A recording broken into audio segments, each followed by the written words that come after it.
Hi everyone, welcome to Mapstic Media. അപ്പൊ ഇന്ന് നമ്മുടെ ഒപ്പം ഉള്ളത് സന്തോഷ് വർക്കിയാണ്.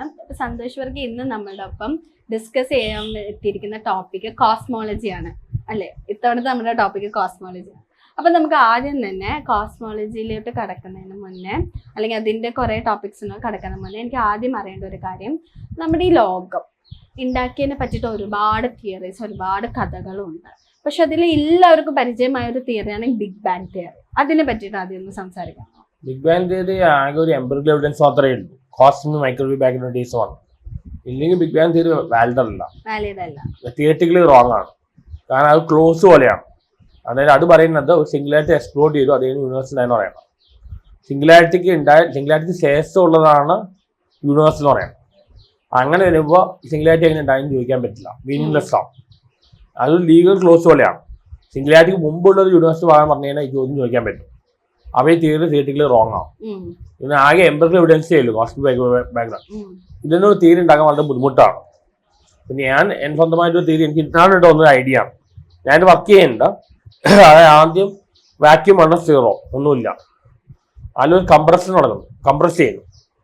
അപ്പോൾ -1 വരും, അപ്പോൾ +1 വരും. പിന്നെ ആ -1 ആന്റി യൂണിവേഴ്സും +1 യൂണിവേഴ്സ് എടുക്കാം. അപ്പോൾ അത് പാരലൽ യൂണിവേഴ്സുമായി.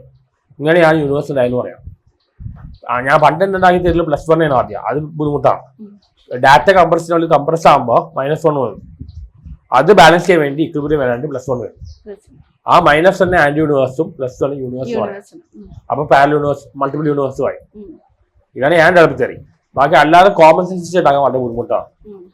കാരണം നമ്മൾ ആദ്യം പോലെ ഒന്നും ഇല്ലാന്ന് പറയും. പിന്നെ അതിന് എങ്ങനെ ഉണ്ടായി ചോദിക്കും, എന്തെങ്കിലും ഉണ്ടെങ്കിൽ അത് എവിടെ ഉണ്ടായി ചോദിക്കും. അതൊന്നും പ്രശ്നമാണ്. പക്ഷെ ഞാനിപ്പോൾ ഡെവലപ്പ് ചെയ്ത ഈ തിയറി കുറച്ച് ശരിയാന്ന് തോന്നുന്നു, ഉറപ്പില്ല. ഞാൻ 2 തിയറിയിൽ വർക്ക് ചെയ്തുകൊണ്ടിരുന്നു, ബിഗ് ബാങ് യൂണിവേഴ്സിന്റെ ഒറിജിനും പിന്നെ ക്വാണ്ടം മെക്കാനിക്സും.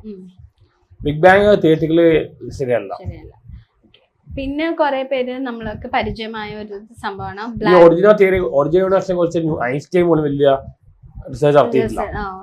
ഏറ്റവും നടത്തിയത് ഹോക്കിംഗ് ആണ്, സ്റ്റീഫൻ ഹോക്കിംഗ്. സ്റ്റീഫൻ ഹോക്കിംഗ് ചെയ്ത ഇത് അയാൾക്ക് ചെയ്താൽ പറ്റുള്ളൂ. കാരണം അയാൾക്ക് ഒരുപാട് ഡിസബിലിറ്റി ഉണ്ട്. അതുകൊണ്ട് അയാൾക്ക് ഇങ്ങനത്തെ റിസർച്ച് ചെയ്യാൻ പറ്റുള്ളൂ. അയാൾ ഈ ബുക്കാണ് ബ്രീഫ് ഹിസ്റ്ററി ഓഫ് ടൈം എന്ന ബുക്കാണ്. അതോടെ പിള്ളേർ പോയി അന്ന് പറയുകയാണ്, കോസ്മോളജി പറയുകയാണ്. ആരും മെഡിക്കൽ ലൈൻ അങ്ങോട്ടും പോകുന്നില്ല. ഇപ്പൊ സ്റ്റീഫൻ ഹോക്കിംഗ് ആണെങ്കിലും ആള് കുറച്ചും കൂടി വർക്ക് ചെയ്തത്, ആള് കുറച്ചും കൂടി തിയറീസ് ഉണ്ടാക്കിയത് ബ്ലാക്ക് ഹോൾസിനെ ബേസ് ചെയ്തിട്ടല്ലോ. അപ്പൊ അതിനെ പറ്റിയിട്ട് ഒന്ന് പറയാമോ?